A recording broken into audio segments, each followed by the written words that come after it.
Welcome to my channel. Okay, hari ni saya nak cakap pasal trendline trading sebab ada yang bertanya pasal trendline trading. Okay, so saya just buat satu video yang short lah untuk terangkan pasal short trendline trading ni. So basically kita ada uptrend dengan downtrend. Okay, saya just saya tak nak masuk secara detail, tapi saya cuma bagi secara basic. Okay, so yang ni adalah satu downtrend. Okay, so price akan lalu macam ni. Okay, dia akan pergi macam ni, zigzag. Price takkan pergi satu shot macam ni ataupun naik terus macam ni. Okay, dia mesti akan buat macam zigzag. Okay, macam ni. So kalau kita nampak kat sini, price akan tembus satu resistance, dia tak boleh nak tembus, lepas dia akan turun, lepas dia akan naik balik. Dia tak boleh nak tembus, so dia akan create satu resistance dan turun balik. Lepas tu dia akan naik balik, tak boleh nak tembus, dia akan turun balik. So ini tempat-tempat yang ni kita akan panggil sebagai resistance, ataupun dalam supply and demand kita akan beritahu supply lah, ataupun dalam sana kita beritahu resistance lah. So kalau kita nampak kat sini, okay, saya buat balik. Okay, so tempat-tempat yang ni dia macam ada satu garis lurus ataupun satu linear line yang kita boleh sambung antara dia punya pucuk ataupun punca ni. Okay, so dalam term technical kita akan beritahu yang ni contoh high, yang ni adalah lower high, ni adalah lower high. So ini dalam downtrend lah, so dia akan turun. Okay, so dia dah buat lower high, so maknanya price akan dalam downtrend. Okay, so sama juga dalam uptrend. Okay, so price akan buat zigzag. Okay, so price akan buat zigzag.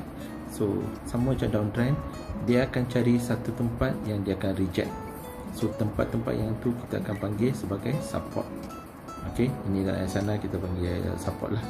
Kalau dalam S&D kita panggil demand lah. Yang tadi supply ke atas tu, yang ni ke bawah ni demand lah. Okay, so ini adalah support.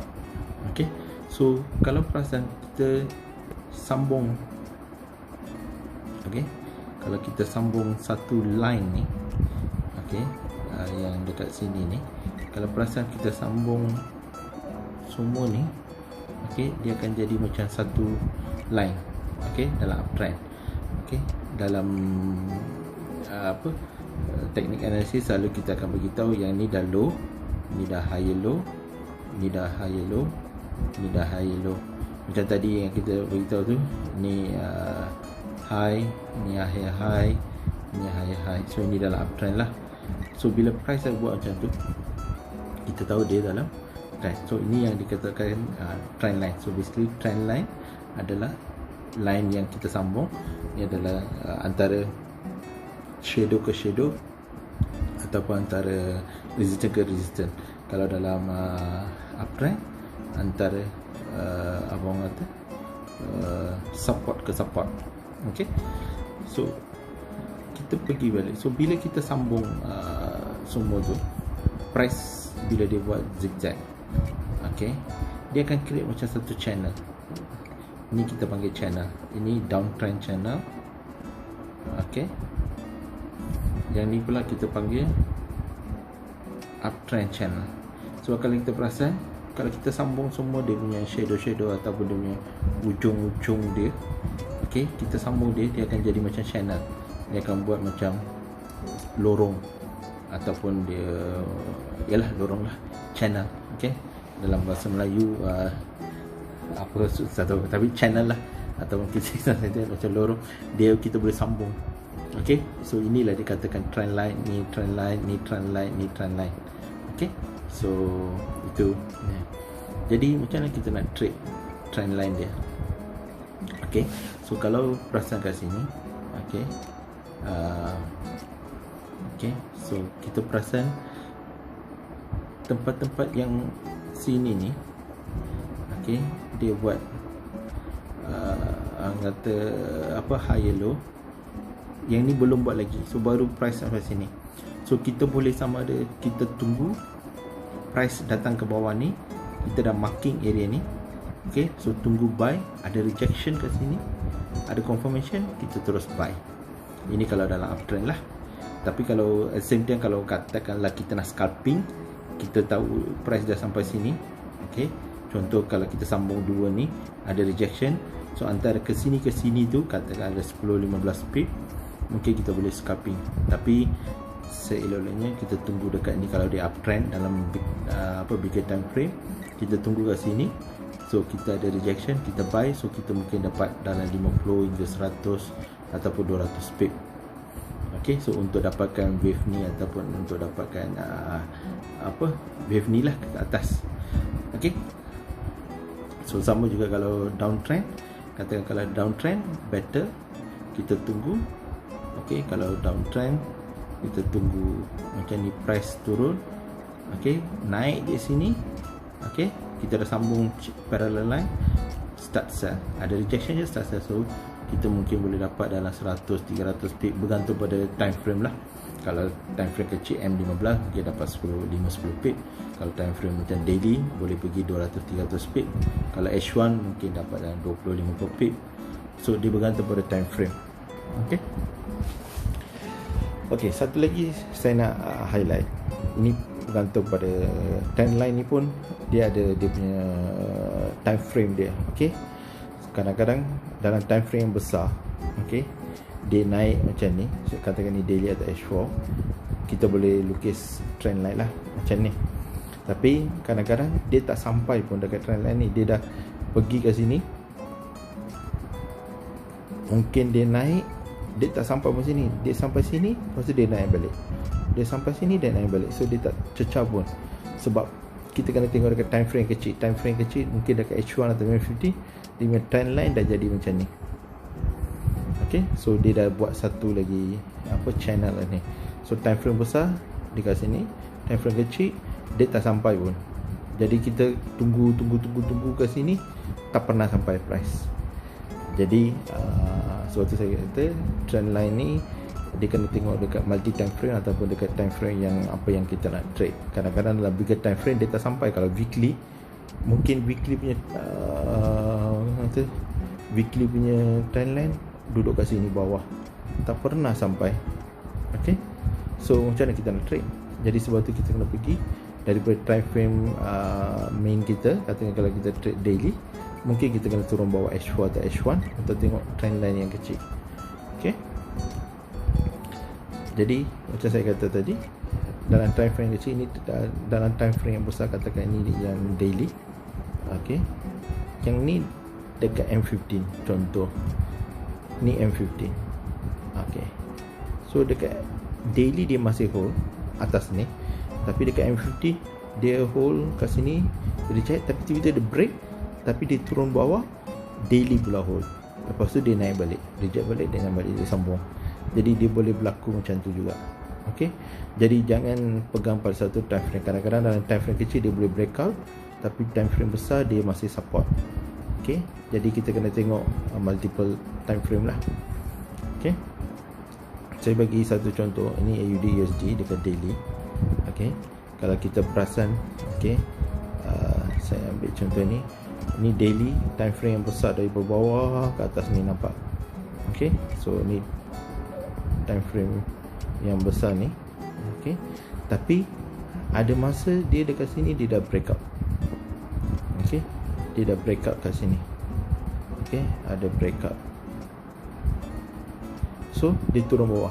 Tapi kalau kita tengok balik dekat time frame H4, nanti kat bawah saya tunjuk. Okay, dia ada satu lagi trend line, dia wujud trend line 2. Okay, so dia support kat sini. Jadi dia reject, dia support, lepas tu dia pergi ke sini. So sekarang ni dekat daily time frame ni dia boleh berlaku dua. Satu lagi, satu dia boleh reject, turun bawah, sebab dia dah breakout dalam daily time frame. Cuma yang naik ni cuma retracement untuk sambung turun bawah. Ataupun dia boleh pergi ke sambung ke atas. Okay, untuk menuju mungkin inilah price ke atas ni. Okay, mungkin boleh berlaku. So dia ada dua possibility. Sama ada sebab dia dah breakout trend line, dia naik atas, retracement kat sini untuk sambung turun, ataupun dia sambung breakout lagi. Okay, so kita pergi dekat H4. Okay, macam saya kata H4. Okay, kalau kita pergi H4, kita nampak okay, dekat H4 pun dia ada satu breakout. Ni trendline yang dia support hari tu. Okay, tapi tiba-tiba kat sini ada breakout. Okay, so sekarang ni dia turun bawah, so dia create satu lagi trendline yang kedua. Okay, so dia support. So sekarang dia naik atas, macam saya kata tadi, sama ada dia pergi okay, ke resistance ni, sambung untuk break price ni, untuk cari support yang bawah ni, ataupun support yang bawah ni, ataupun support yang bawah ni, ataupun dia terus sambung ke atas.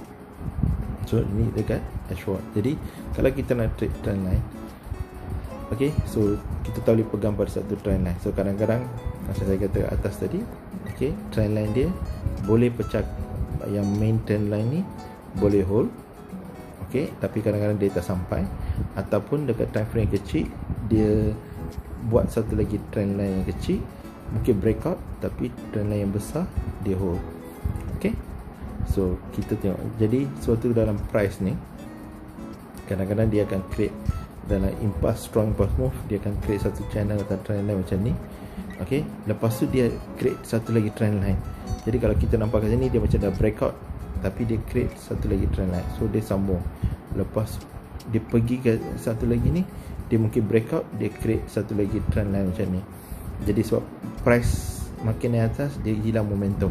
Masa awal dia naik macam ni, masa akhir dia turun, dah habis orang kata dia punya momentum, dia buat reversal. So ini yang kita kata reversal. Okay, dekat sini okay, mungkin yang ni adalah contoh. Yang dekat sini mungkin retracement saja. Okay, yang ni pun mungkin retracement, sini pun mungkin retracement untuk sambung balik. Tapi once dia sampai sini, yang ni akan jadi reversal. Okay, so yang ni boleh berlaku dalam time frame yang besar. Okay, daily boleh berlaku sampai 2-3 minggu. Okay, daripada sini ke sini mungkin ambil 2-3 minggu atau bulan sebelum dia reversal. Okay, kalau dalam time frame kecil, katakan dalam H4, mungkin dalam 1-2 hari ataupun 3 hari, ataupun seminggu, 2-3 minggu. Okay, dalam H1 mungkin 1-2 hari lah. H4 mungkin dalam 1-2 minggu. Yang ni daily ni mungkin boleh sampai 2-3 bulan pun boleh. Okay, tapi kalau macam dalam M15 ke apa ke, mungkin benda ni daripada hari ni sampai besok benda ni akan berlaku lah. Katakan ini kalau M15 ataupun M5. Okay, so ini dia punya sequence. Sama juga kalau dalam kata kalau downtrend pun macam tu juga. Dia turun laju, lepas tu turun perlahan, dah jadi perlahan, lepas tu dah jadi tak boleh nak turun lagi, price akan mula start balik, reverse balik. Okay, so ini kalau downtrend, ini adalah uptrend. Jadi yang ni lah price akan buat structure macam ni. Harap faham ya. Okay, so ini secara basic umumnya saya bagi tahu. Okay, nak detail kena lukis sendiri ataupun buat sendirilah, kena perhatikan pattern-pattern ataupun structure macam ni dalam graph. Okay, terima kasih semua.